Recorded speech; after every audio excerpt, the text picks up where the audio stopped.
Verify team is here to make sure we have the facts about any vaccine for COVID-19. And all over social media, you'll see questions about why there's a second dose. So let's verify the following questions. What happens if you skip the second dose? And what happens if you get that second dose earlier or later than suggested? Here are sources: an analysis of the Pfizer vaccine by the FDA, and a pair of infectious disease specialists, Dr. Amish Adalja and Dr. Linda Nabha. Let's start with what happens if we skip that second dose. You're not going to get the maximal immune response. We know that there is some immunity that people will get after a single dose, but it may not be as durable. It may not last as long. Just look at the Pfizer vaccine, for example. An FDA analysis of the study confirmed that there is an efficacy rate of 95% after the second dose. Meanwhile, there does appear to be a level of protection after one dose, although there's not enough data to know for sure. We don't have real life data, right? We don't know if you only give someone one vaccine and send them out in the world,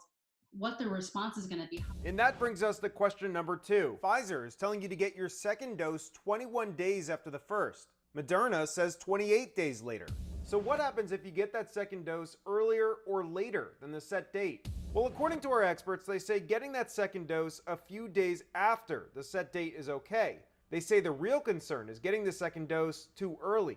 If you get the second dose just a day or so too early, it probably doesn't make much of a difference. If it is very early, you're likely to not get the benefit of that second dose, and you basically de facto have a single dose vaccine. So the headline answer is this: getting that second dose too early can limit the effectiveness. So mark your calendar after you get that first shot. You want to stick to that second date as closely as possible. With your Verify, this is Evan Kozlov.